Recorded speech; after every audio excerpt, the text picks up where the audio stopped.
Les amis, il faut absolument que je vous raconte le week-end dernier. Qu'est-ce qui s'est passé le week-end dernier? Mais comment ça, qu'est-ce qui s'est passé le week-end dernier? Ils n'ont pas arrêté d'en parler. Il y a eu des aurores boréales tellement impressionnantes le vendredi 10 mai 2024 qu'elles se sont vues dans toute la France, mais également jusqu'à l'équateur. Les aurores boréales se sont vues en Afrique, ce qui est assez exceptionnel. Salut à tous, c'est Alexandra de la boutique d'astronomie Enastros à Strasbourg. Alors, la semaine dernière, le hasard a fait que j'ai sorti une vidéo sur le cycle solaire, le cycle des 11 ans, sachant que j'avais fait la vidéo le mardi, qu'il y a eu l'alerte le vendredi, jeudi soir, vendredi matin, qu'on pensait que les aurores boréales seraient visibles le samedi très tôt et qu'elles se sont vues le vendredi soir, 22-23 heures, l'heure de sortie avec une superbe météo, même à Strasbourg. Et si vous vous posez directement la question, oui, c'est ma réponse et c'est un oui catégorique, je les ai vus. Alors, plusieurs choses. Vous allez me dire, mais tu vas que nous parler de ça. Non, en fait, mon week-end, il a été, mais alors, un sketch.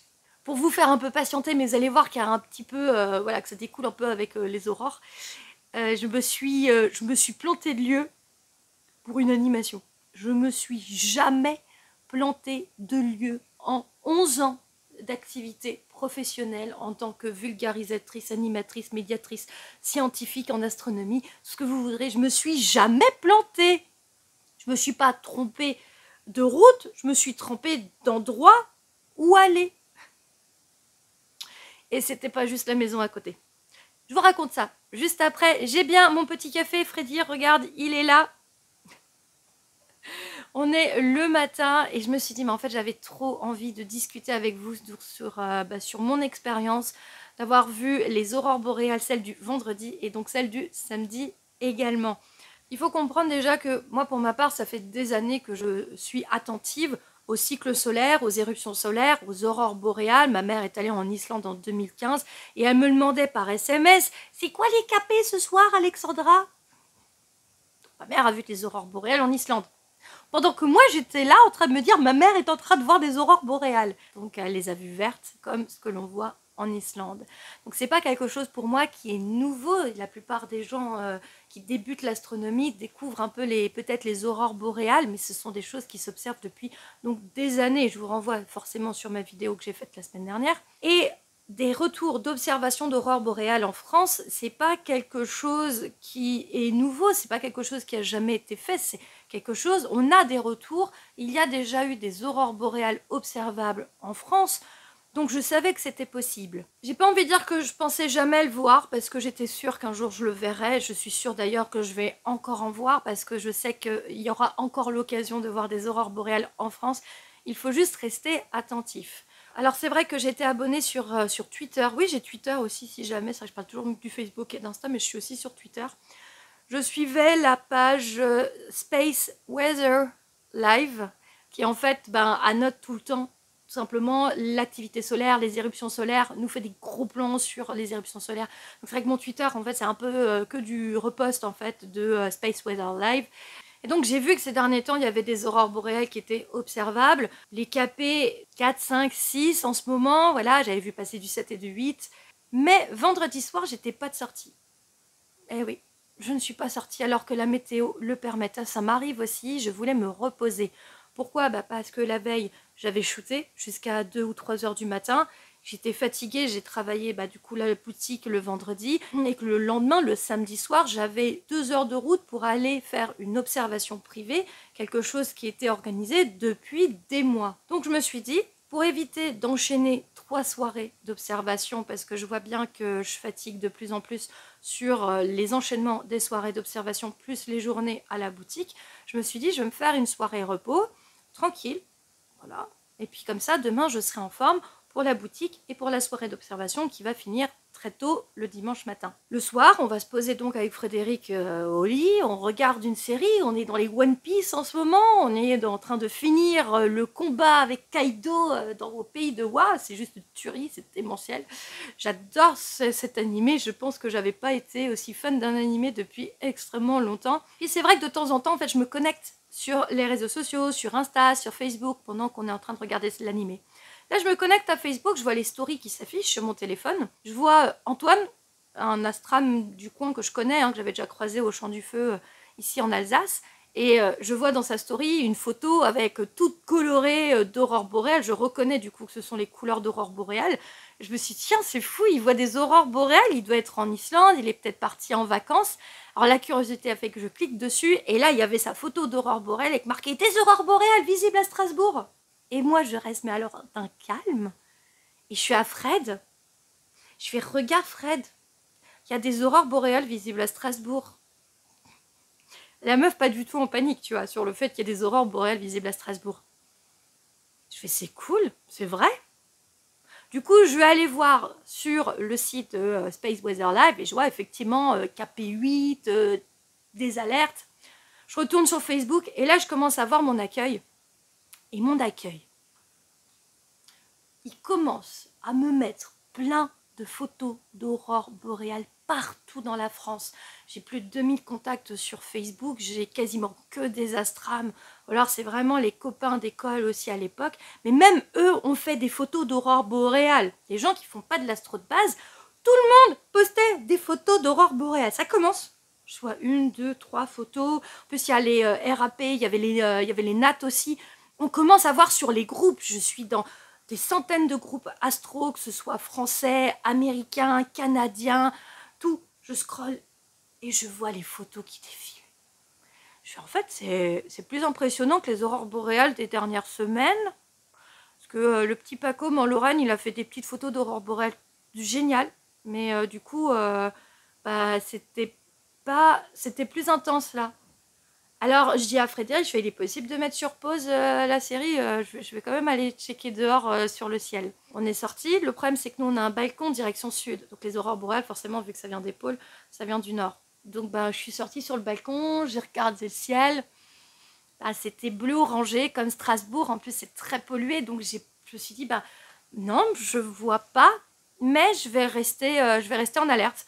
On finit du coup l'épisode de la série dans laquelle, voilà, de One Piece qu'on était en train de faire. Et puis Frédéric, il me fait « Ouais, mais moi je suis crevée, moi je vais dormir. » Je dis « Écoute, moi je suis juste au taquet là. » En fait, j'ai mon cerveau qui a fait boum, j'ai eu une poussée d'adrénaline de fou. Je me suis dit que j'allais être KO le lendemain. Et je suis restée à veiller du coup sur les aurores boréales. Donc en fait, j'ai le balcon. J'ai donc l'orientation sud-sud-est et à ma gauche du balcon, j'ai donc l'immeuble d'à côté avec un autre immeuble en fait. Donc entre les deux immeubles, j'ai une petite trouée vers l'est. Et donc je guettais, je me suis dit mais si je dois aller voir, c'est forcément dans cette orientation-là. Donc je restais attentive. Et à un moment donné, le ciel, il est devenu framboise. J'ai de nouveau vu les alertes. Et là, je lève la tête vers le ciel et je fais « C'est ça. Ça, c'est l'aurore boréale. » Et donc, en fait, j'ai mon ciel qui est passé de bleu orangé à framboise bleutée. Et ça, c'était fou, c'était très beau. Donc, j'ai plein de copains sur Strasbourg qui étaient mieux situés que moi. Donc, j'ai vu plein de photos sur Strasbourg aussi. Coco, il a fait une superbe photo avec la cathédrale. On était tous émerveillés. Beaucoup de gens pensaient qu'ils ne verraient jamais d'aurore boréale. Sachez que vous pourrez encore en voir, pas d'inquiétude, c'est quelque chose qu'on va revoir, mais du coup j'étais trop contente, donc j'ai appelé Frédéric qui dormait, je suis viens voir, il y a l'aurore boréale, il y a l'aurore boréale. Et il se réveille un peu comme ça avec des petits yeux, il fait mais non, c'est pas possible, les aurores boréales. Je fais si, tu vas voir à tout, le ciel il est rose. Il m'a dit ah c'est donc ça la lune rose. Le mec il s'est foutu de ma gueule en plus.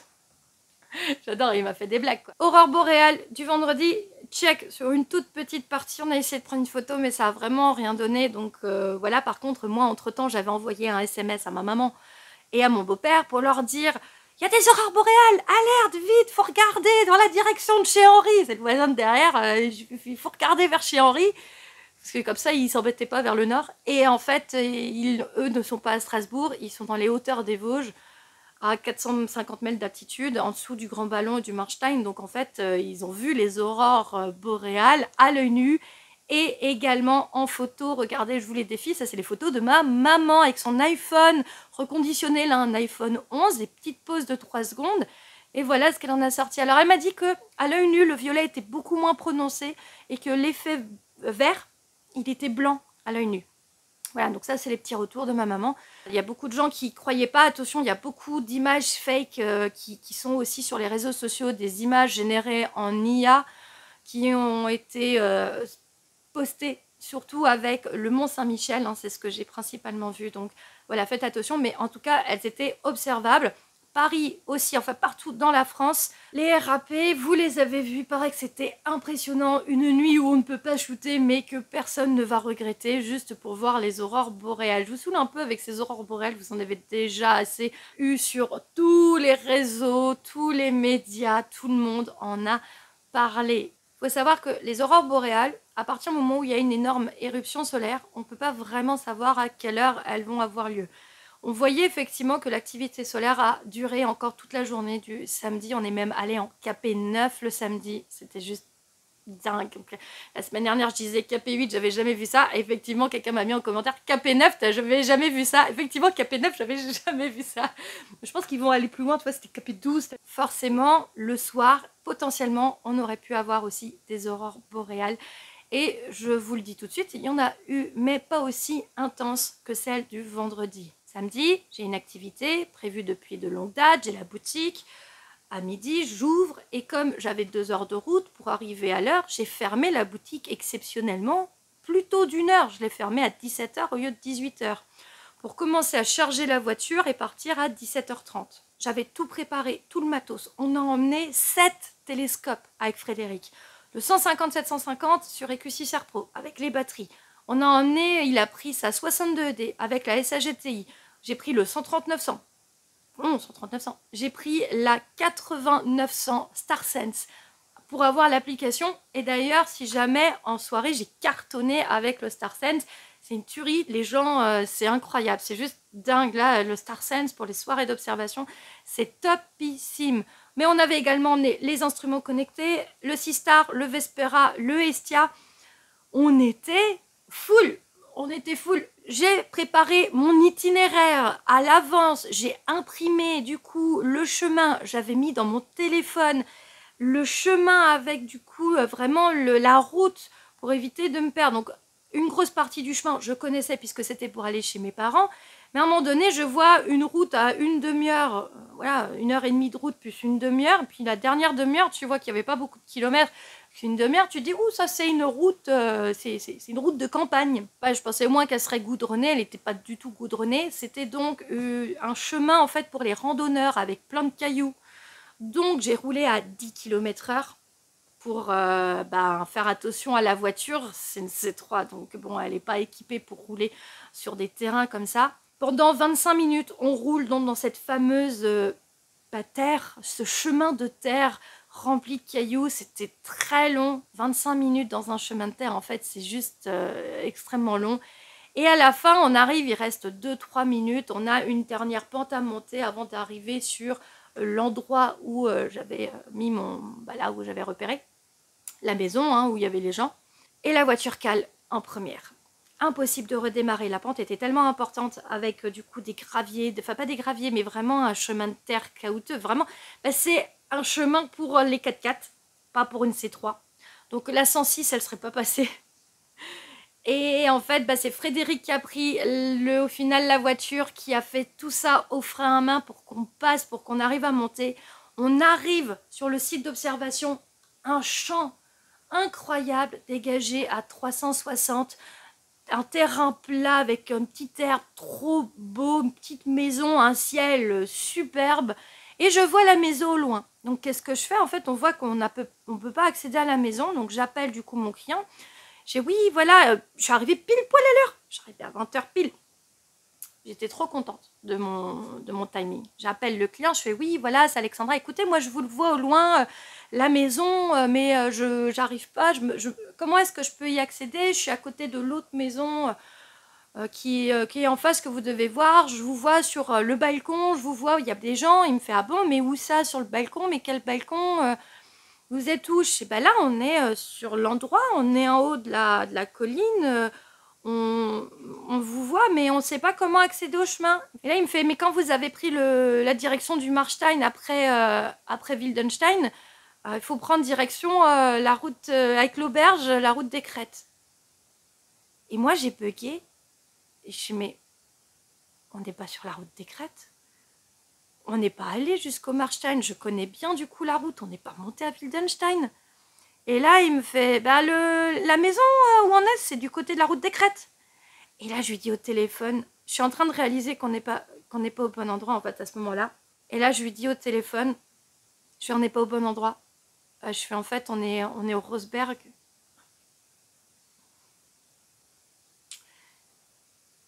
On venait de se taper une demi-heure de route catastrophique pour me rendre compte que on n'était pas au bon endroit. J'étais deg parce que il fallait redescendre. Mais donc, il m'envoie du coup la localisation GPS. Donc là, le chemin, le GPS voulait nous faire partir par où on est arrivé, mais on s'est dit non, on ne reprend pas la route avec du coup ce dénivelé qu'on a eu, ça ne va pas le faire avec la C3. Il y a une autre route, on tente. On tente l'autre route, qui est un petit peu mieux. Au bout, on passe une première barrière qui n'est pas fermée. Et là, on arrive sur une auberge.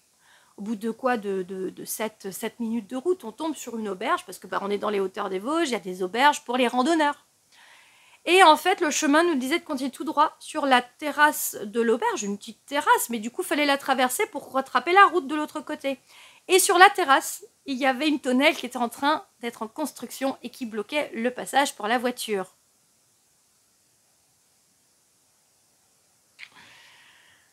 Bon, je fais écoute Fred, c'est pas grave, j'ai demandé à ce qu'on pousse la tonnelle. Elle était encore construite, il y avait juste la partie du chapeau, donc je fais si on la lève un petit peu, on peut pas faire passer la C3 et on rattrape la route. Donc je rentre dans l'auberge, je vois un premier groupe, je demande, et les gens finissent par nous dire mais nous on est randonneurs, on connaît pas, faut demander au propriétaire. Ah ok d'accord, vous êtes randonneur, c'est pas vous, ok. Donc du coup je rentre dans l'autre pièce, que j'avais pas vue d'ailleurs. Là des gens me regardent bizarrement, avec mes cheveux roses. J'attends que la dame prenne la commande, on sort. Et là, elle comprend bien la situation. Il nous demande plein de questions. Ah, mais pourquoi vous êtes là? Mais qu'est-ce qui s'est passé? Mais vous êtes passé par où? Alors, on leur explique, on devait venir pour une intervention d'astronomie, sauf qu'on est passé par l'autre route. Et là, ils me disent, mais vous pouvez pas reprendre l'autre route? Non, non, non, non, non, non, on reprendra pas l'autre route. L'autre route est catastrophique, la C3, elle tiendra pas. Le choc, déjà qu'elle était en surchauffe, qu'on a senti du coup une odeur de cramé. Non, non, non, on va pas reprendre leur route. Nous, on veut prendre celle-là pour redescendre. Voilà, parce que celle-ci est beaucoup mieux. Là, l'aubergiste, il sort.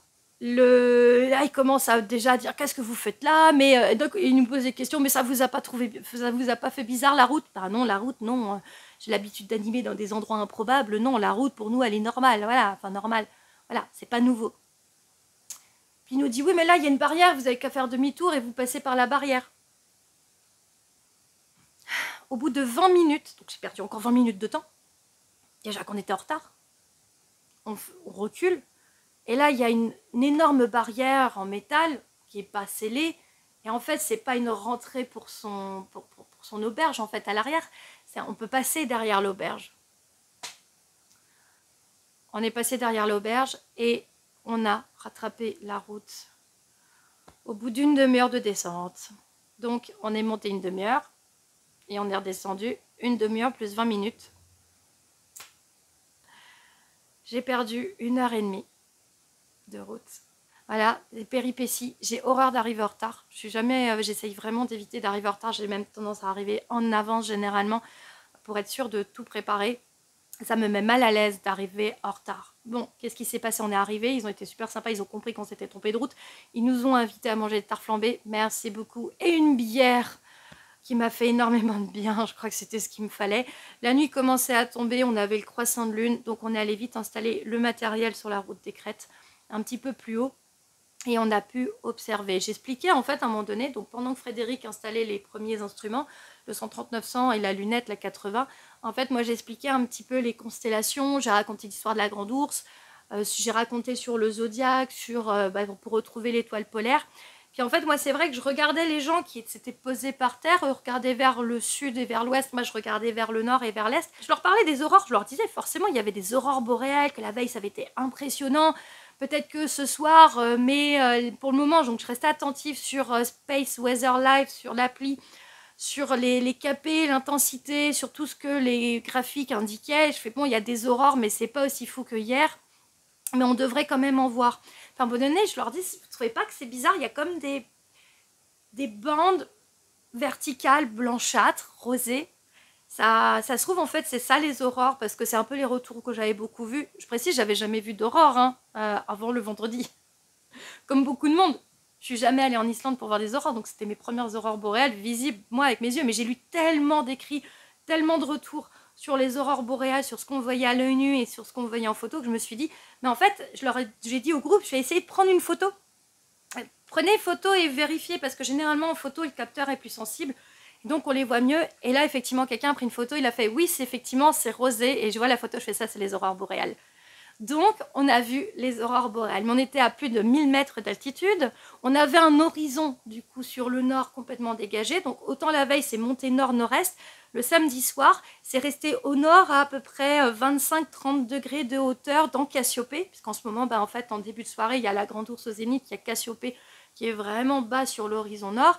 Et vous avez l'étoile polaire, c'est pas arrivé jusqu'à l'étoile polaire. C'est resté vraiment dans Cassiopée très bas. Donc si vous n'aviez pas en fait un horizon nord dégagé, en fait vous les auriez pas vus. Et puis à l'œil nu, si vous avez de la pollution lumineuse, ça marche pas non plus. Donc depuis Strasbourg, les aurores boréales de samedi, je ne les aurais pas vues. Mais celles de vendredi soir, elles étaient tellement impressionnantes que je les ai vues. Donc finalement, je suis quand même contente. J'ai vu 2 soirs de suite des aurores boréales. Ça m'a réconfortée. On a même vu du coup plusieurs étoiles filantes. Est-ce que ce sont les Eta Aquarides? Peut-être. Il y en a de toute façon tout le temps des étoiles filantes. Et on a pu faire quelques observations. Mais comme il n'y a pas de planète en ce moment, on a fait principalement du ciel profond. Frédéric a eu quelques petits problèmes avec son instrument, donc le temps qu'il le met en place, ça a mis un petit peu de temps. Mais donc on a un peu ciblé, on a fait les grands classiques, M13, M57, qui était en train de se lever à l'est dans la Lyre. On a fait quelques amas ouverts. Je pense que ce week-end, on s'en souviendra énormément. Les aurores boréales et le fait que je suis arrivée 1h30 en retard et que je me suis plantée d'endroit. Inoubliable, voilà. Et du coup, j'en ai profité pour aller dormir chez mes parents et pour passer un petit peu de temps avec mon papa et ma maman, parce que c'était l'anniversaire de ma maman cette semaine. Donc comme ça, j'ai pu la voir pour lui faire des gros bisous. Voilà. Bon bah écoutez, moi je vous embête pas plus, parce que je vois que cette vidéo en fait elle est super longue, plus longue que ce que je pensais. Je pensais faire une vidéo de 10 minutes, en fait pas du tout. C'était trop cool ce week-end. J'étais extrêmement... En fait je suis encore mal, faut savoir, je m'en voudrais toute ma vie de m'être trompée sur le lieu de l'observation. Donc maintenant ça m'apprendra, il paraît que c'est en faisant des erreurs qu'on apprend, sachant que je n'étais jamais arrivée en retard et que je m'étais jamais trompée sur un endroit, sur une activité. Je demanderai bien les lieux la prochaine fois pour être sûre, les coordonnées GPS, pour être sûre de ne pas me tromper. Je m'en voudrais toute ma vie. Bon, sur ce, moi je vais aller finir mon café. Il faut que je fasse du coup le montage de cette vidéo pour samedi, ce matin. Faites de belles observations, si jamais, juste pour finir. Donc, vous pouvez rester attentifs. Des aurores boréales, on en aura encore. J'ai parlé avant de Space Weather Live, mais il y a également Aurora, Aurora Maniac, il y en a quelques-uns. N'hésitez pas à rester attentifs. On ne sait pas à quel moment on pourra encore en voir. Donc ça, par contre, il faut il faut mettre les alertes, tout simplement. N'hésitez pas également à vous abonner pour soutenir mon travail, pour ici être le samedi matin avec le café à discuter. Et puis vous pouvez également me suivre sur les réseaux sociaux. Il y a le Facebook Enastros et l'Instagram enastros.fr. J'avais du coup posté les photos d'aurore boréale de ma maman la semaine dernière. À bientôt, salut!